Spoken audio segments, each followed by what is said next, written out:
Shalom sahabatku yang terkasih dan sehati dalam Yesus Kristus. Jumpa lagi kita pada kesempatan kali ini. Mari kita siapkan diri dan hati kita untuk menjadikannya layak menyambut Tuhan, supaya kita bisa menjadi garam dan terang dalam kehidupan ini. Tentunya dengan bersama kita resapi Renungan Sabda Pendalaman Iman presented by BPK PKK KAJ. Shalom, Ibu Bapak, Saudari-saudara yang dikasihi Tuhan. Bacaan hari ini diambil dari Lukas 6 ayat 6 sampai dengan 11 dengan judul perikop Yesus menyembuhkan orang pada hari Sabat. Kalau saya merenungkan nggak ada salahnya kali ya. Tapi juga yang pasti selain orang sakit ada juga orang-orang yang memerlukan pelayanan Yesus, ya, walaupun mungkin mengenai masalah-masalah yang berbeda. Dan di situ jelas dalam bacaan bahwa berkumpul orang-orang Farisi dan ahli-ahli Taurat, ya, yang merencanakan bagaimana cara menyingkirkan atau menjatuhkan, ya, eksistensi atau keberadaan Yesus. Dalam permenungan saya, di mana ada Yesus, seharusnya ada kebaikan dan bukan kejahatan. Namun, di antara orang-orang yang berkumpul itu, seringkali masih ada yang takut.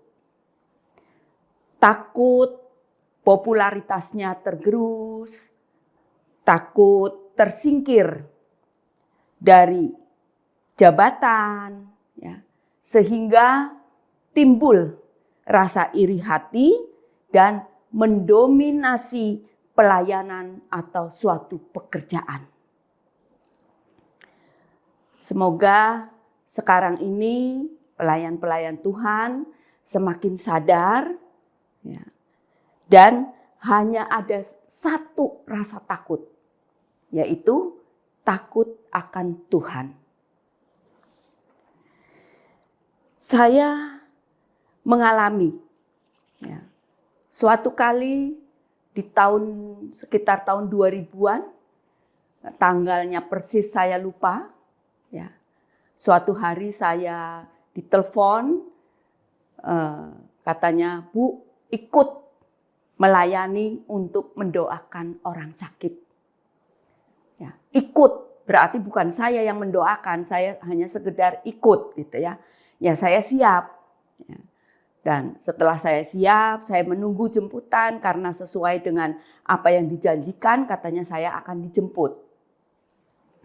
Kemudian beberapa kira-kira 10 menit sebelum dijemput, telepon saya bunyi lagi, ya, ada telepon masuk. Saya angkat dan terdengar dari seberang sana mengatakan bahwa, "Ibu, nggak jadi dijemput ya?" Nah, saya tersenyum dong. "Oh iya, nggak apa-apa." Kenapa? Karena pakarnya sudah ada. Ya, jadi pakar yang mendoakan sudah ada dan beliau mengatakan bahwa si sakit adalah domba miliknya. Ya, puji Tuhan, ya.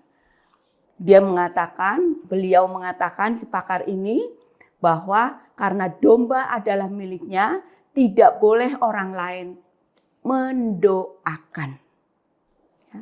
Sekali lagi, puji Tuhan, Roh Kudus begitu luar biasa memampukan saya untuk bisa bersyukur, berterima kasih, ya, tersenyum. Bahkan saat itu saya sanggup mendoakan bagi si sakit agar boleh mengalami kedamaian dan kebahagiaan. Dan juga mendoakan bagi pendoa beserta timnya agar kuasa Roh Tuhanlah yang bekerja lewat pelayanan mereka. Demikianlah renungan saya, singkat, tapi mudah-mudahan bisa membangkitkan bagaimana cara kita melayani Tuhan. Marilah kita berdoa. Dalam nama Bapa dan Putra dan Roh Kudus. Amin. Bapa yang baik, kami mengucap syukur atas kemurahan-Mu, atas kebaikan-Mu, di mana Engkau telah mengirimkan Yesus Kristus Tuhan Allah kami beserta kuasa Roh Kudus yang selalu membimbing kami, anak-anak-Mu yang ingin melayani Engkau, melayani umat-Mu. Biarlah kami belajar untuk lebih rendah hati lagi, dan kami juga boleh belajar untuk bisa bekerja sama dengan siapapun mereka yang telah Engkau pilih. Terima kasih Bapa.